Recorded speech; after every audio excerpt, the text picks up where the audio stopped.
L'Anglaise Elizabeth Dean s'est éteinte en 2009 à l'âge de 97 ans. Elle fut la dernière survivante du terrible naufrage du Titanic, survenu en avril 1912.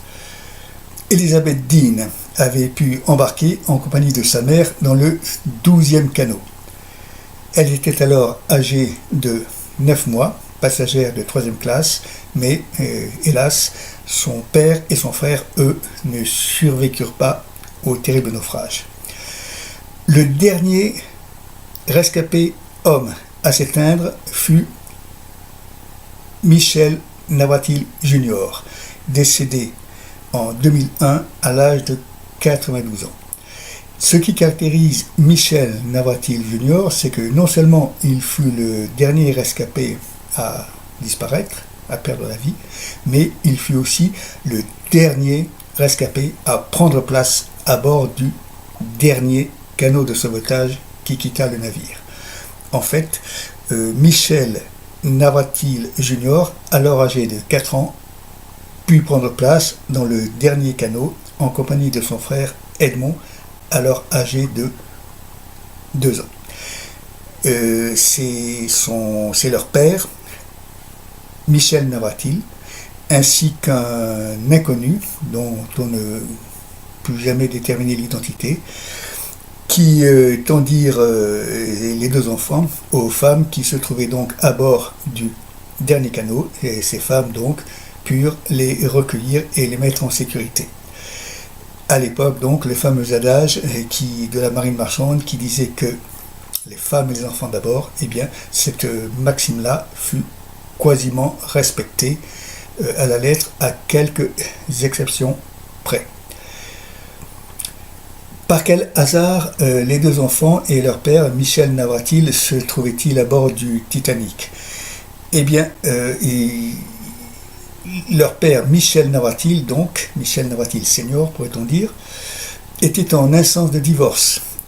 Il avait appris que son épouse, une nommée Marcel, et selon lui, le trompait avec le parrain du jeune Michel Navratil Jr. Il avait donc décidé de quitter la France et de gagner l'Amérique. Il avait donc entendu profiter à cette occasion de l'offre promotionnelle que proposait la compagnie de navigation White Star Line à l'occasion donc du premier voyage du Titanic qui venait d'être lancé. Il avait donc acheté des billets d'un tarif intéressant et s'était échappé de Nice où il résidait en compagnie donc de son épouse Marcel pour gagner Londres. Pourquoi Londres? Parce que du fait de leur situation, Michel Navratil, qui était en quelque sorte un réfugié hongrois qui avait abouti à Nice en passant par Vienne, un ancien tailleur, et son épouse Marcel Fratini, une femme d'origine italienne mais qui venait de Buenos Aires, bizarrement. Eh bien, donc ces 2 personnes donc ne pouvaient pas se marier, disons légalement en France. Ils avaient donc dû aller se marier 5 ans auparavant en Angleterre. De ce fait-là, Michel Navratil connaissait bien l'Angleterre et il ne pouvait pas, disons, risquer d'aller rejoindre l'Angleterre sous son vrai nom, car inévitablement Michel Fratini, son épouse, eh bien, l'aurait fait rechercher et il aurait été donc probablement rapidement trouvé et sont identifiés et sont interpellés et son projet de s'expatrier aux États-Unis aurait tourné court. Pour ce faire, il avait donc volé les papiers d'un ami, un certain Louis Hoffman. Il pensait qu'avec ce faux nom, ce faux passeport de Louis Hoffman, il ne pourrait être inquiété par la police française. C'est donc ainsi qu'il partit en direction de Londres, où il arriva avec donc les billets qu'il avait achetés sous le nom de Louis Hoffman, pour lui-même et ses 2 enfants d'ailleurs, et de là, donc, il put rejoindre le Titanic à Southampton. Le navire fit ensuite escale à Cherbourg, puis à Queenstown en Irlande, et malheureusement, il prit la mer en direction de l'Amérique. Et tout le monde sait que lorsque l'homme de vigie Reginald Fleet signala l'iceberg, eh bien, il était trop tard, le navire chavira.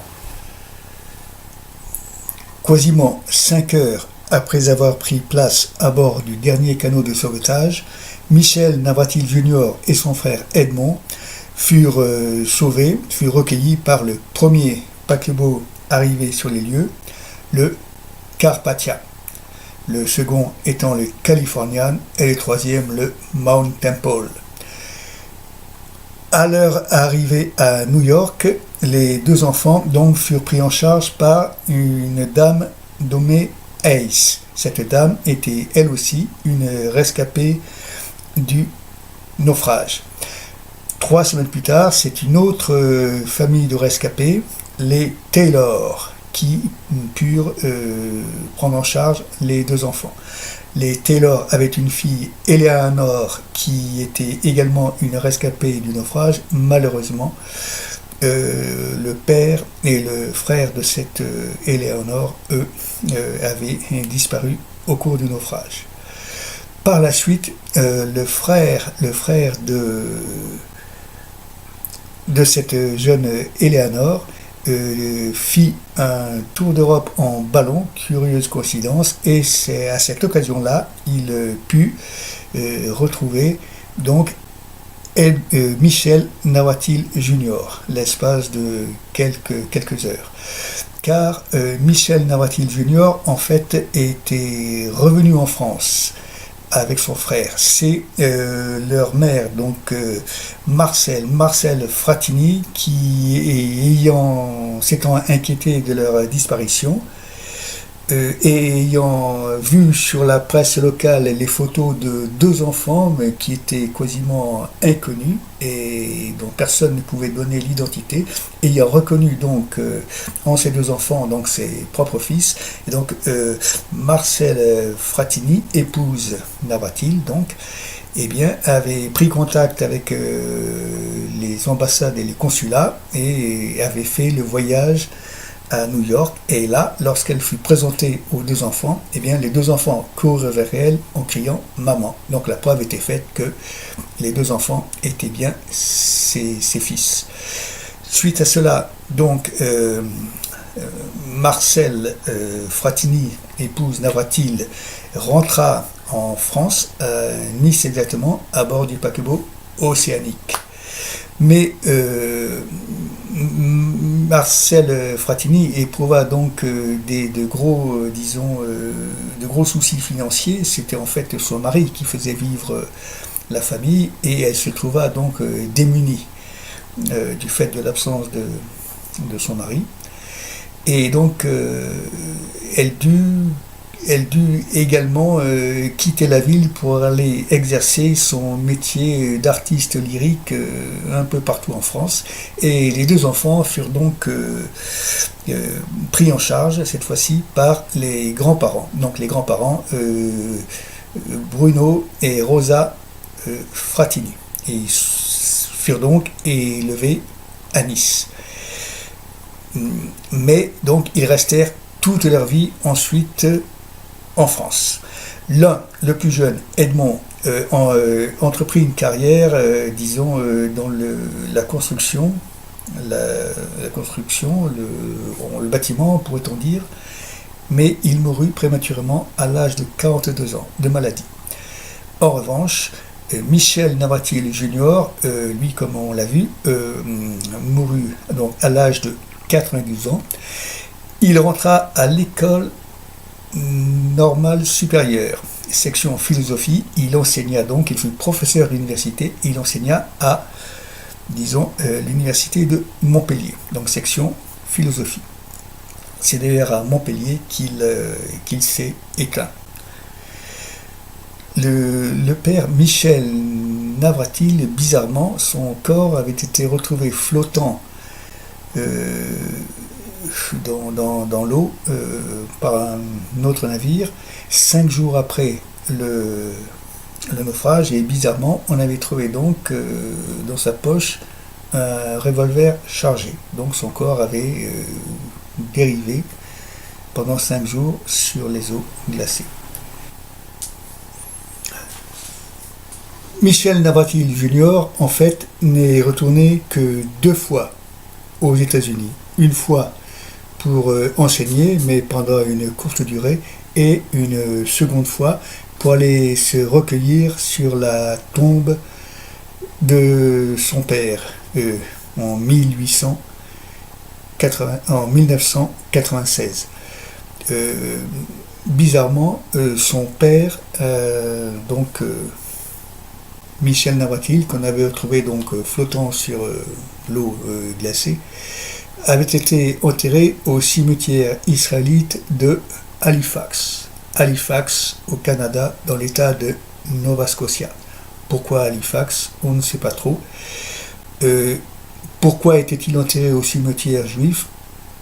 On ne sait pas trop non plus, car probablement on a dû penser à ce moment-là que du fait du nom qu'il avait donné, qui était le nom de Hoffman, qui était toujours le nom qui lui était attribué, eh bien on avait pensé à l'époque de ce fait-là, il était de confession israélite, ce qui est d'ailleurs loin d'être évident, du fait que son nom de Hoffman s'écrivait avec 2 N. Bon, mais bref, passons.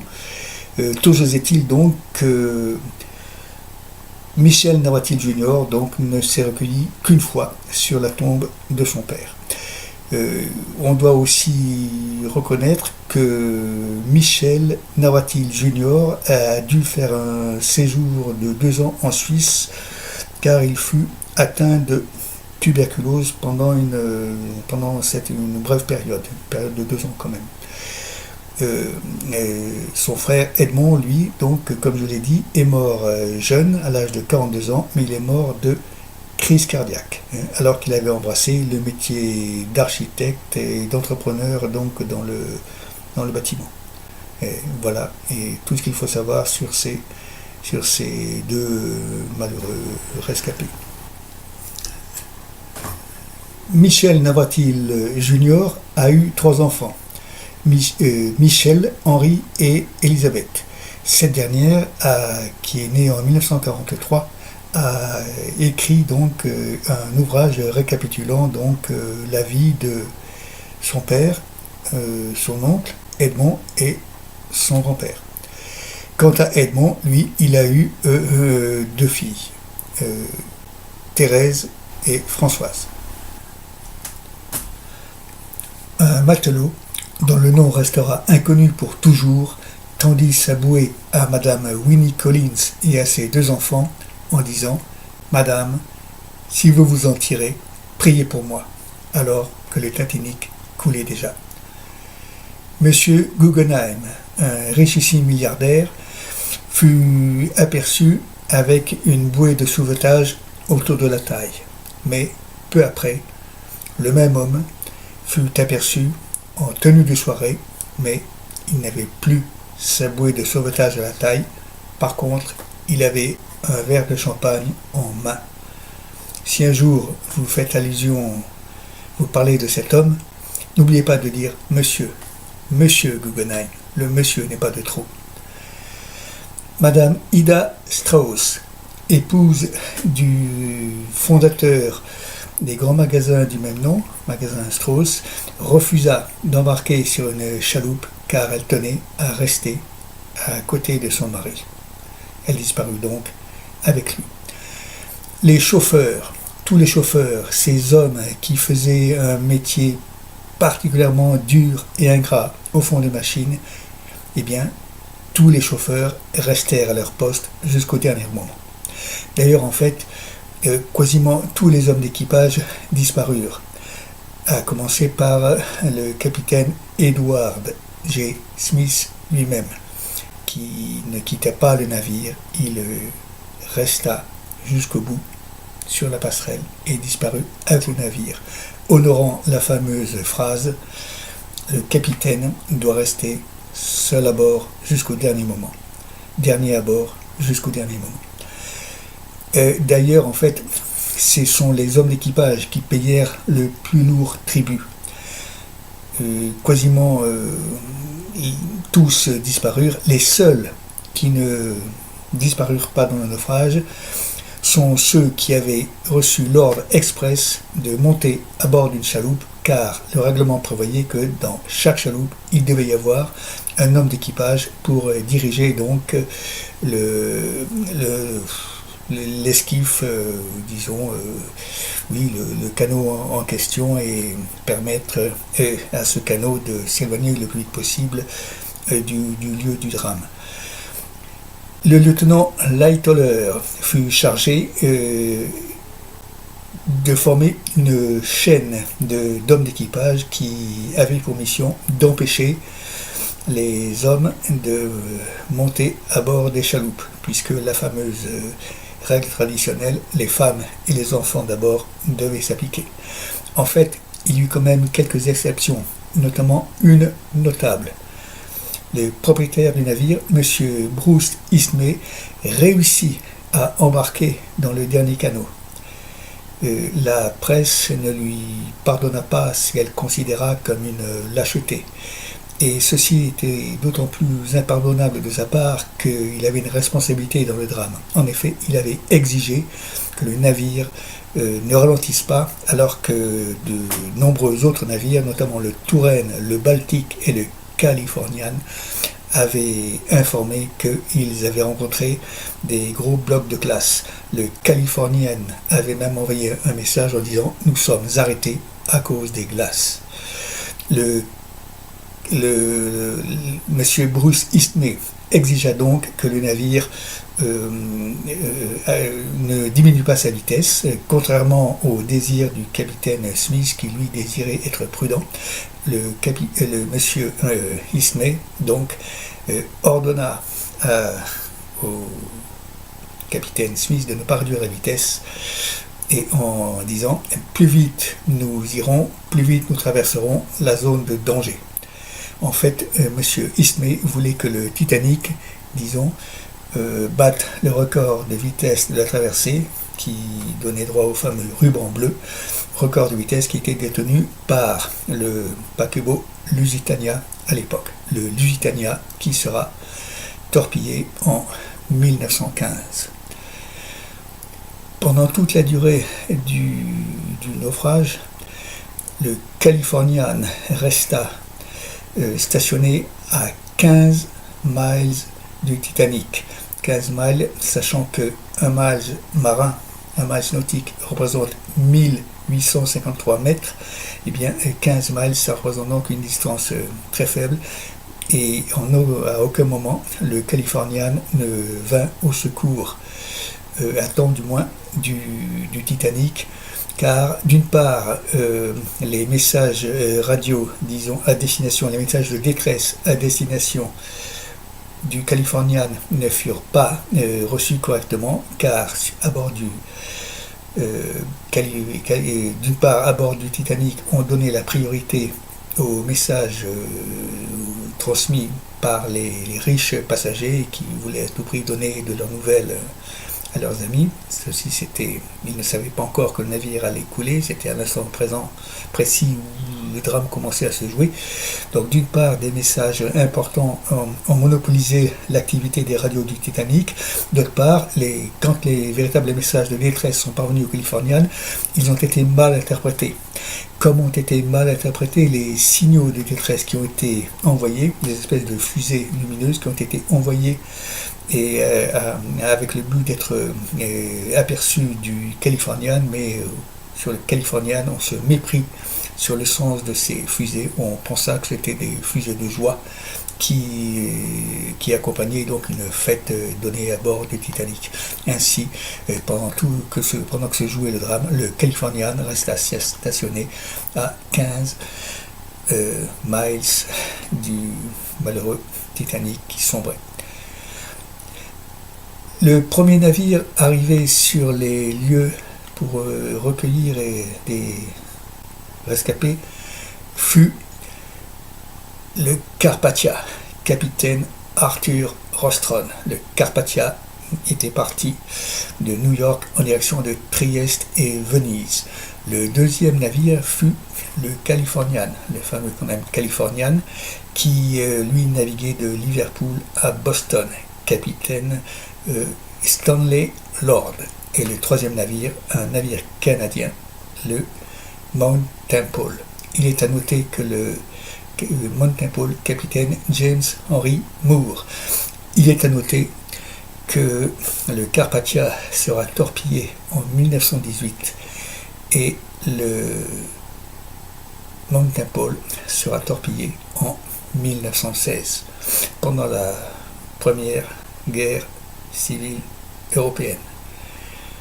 Si dramatique qu'il ait été, le drame du Titanic ne représente malgré tout pas la plus grande catastrophe de l'histoire maritime, avec ses 1512, malheureux disparus dans des conditions effroyables. En fait, il semble qu'il y ait eu beaucoup d'autres naufrages bien plus importants, et notamment celui du Wilhelm Gustloff, navire qui fut torpillé le 30 janvier 1945 dans la Baltique par un sous-marin russe. Ce navire donc était chargé de réfugiés qui fuyaient la Prusse orientale, donc voulant échapper à l'armée rouge, l'armée soviétique qui avançait à ce moment-là. Donc ces gens s'étaient réfugiés sur ce navire qui faisait route vers la Suède, et ce sont 9343 personnes donc, qui disparurent dans l'eau glacée de la Baltique. Sachez aussi qu'à l'époque des grands voiliers, les clippers, ces caporniers qui allaient chercher du nitrate au Chili, au nord du Chili, et donc transiter par le cap Horn, et bien chaque année 10% de ces grands voiliers disparaissaient en mer. Chaque année, la flotte des grands voiliers perdait 10% de ses effectifs. Le dernier des 121 grands caporniers français fut le Richelieu qui releva pour la dernière fois de l'histoire le cap Horn en 1925. Celui-là au moins n'a pas coulé. Pensez aux courageux marins qui armaient ces grands voiliers, ces grands clippers. Vous aviez peut-être un ancêtre parmi eux.